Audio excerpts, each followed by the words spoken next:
Frères et sœurs, paix et bien.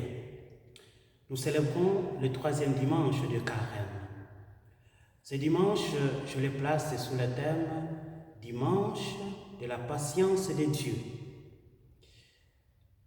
L'évangile est tiré de l'évangile selon Luc, chapitre 13, versets 1 à 6, où il s'agit de la patience du patron et de l'intercession de l'ouvrier.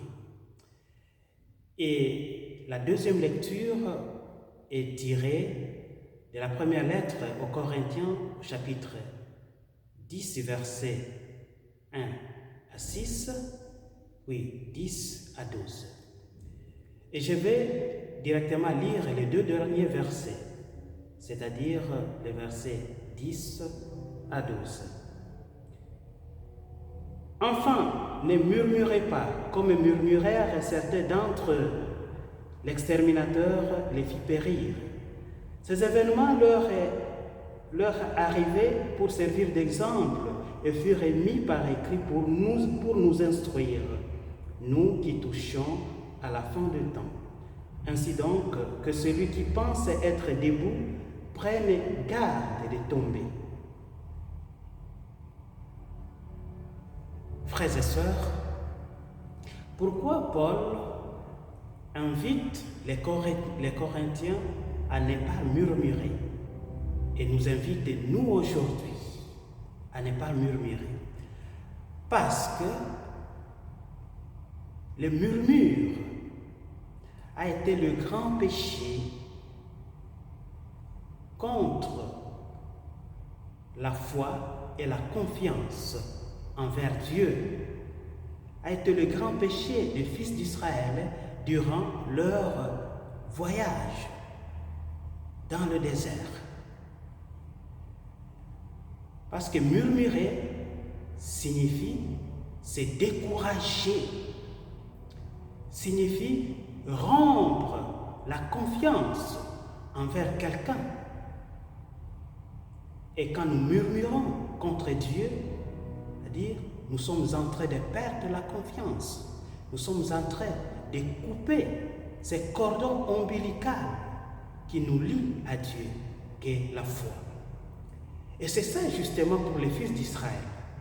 Quand ils ont commencé à murmurer devant une souffrance, par exemple le manque d'eau, le manque de nourriture, au lieu de garder foi et confiance à celui qui les a libérés de l'esclavage de l'Égypte vers la terre promise, la terre de la liberté, mais ils ont oublié cette décision de Dieu de les libérer, commença à murmurer contre Dieu justement et contre Moïse.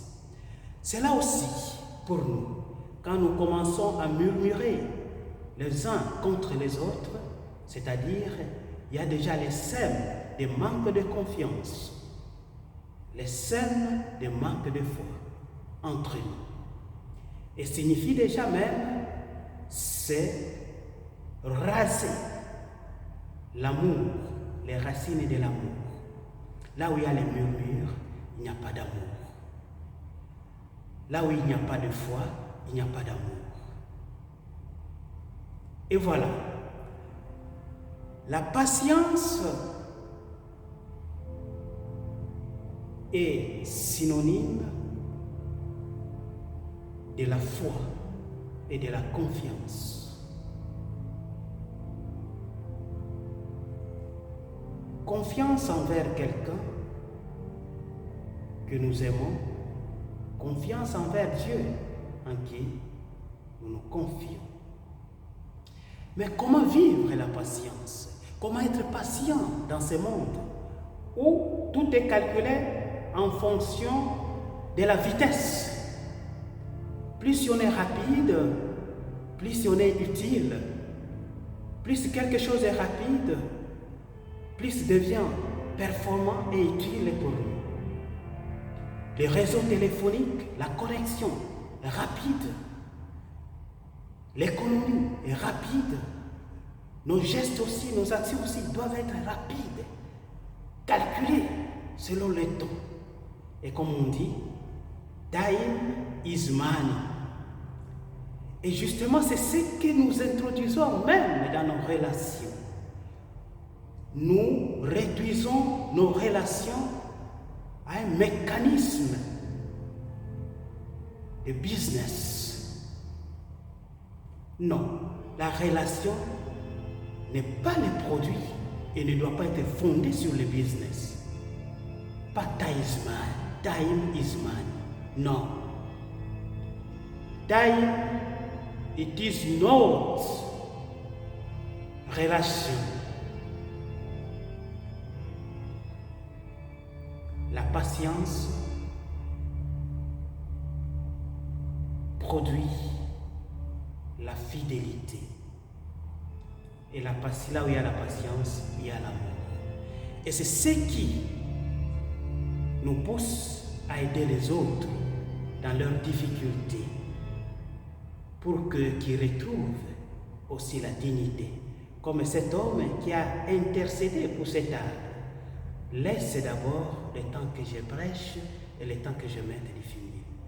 Apprenons alors, frères et sœurs, à être patients envers nous, envers les uns les autres, comme Dieu est patient envers nous. La patience de Dieu n'est pas la passivité, n'est pas la faiblesse, mais justement, c'est la manifestation de l'amour envers nous. Et si nous manifestons la patience envers nous, ou entre nous, justement, là, il y a l'amour. Et là, nous vivons comme des fils et des filles de Dieu. Le Seigneur vous bénisse.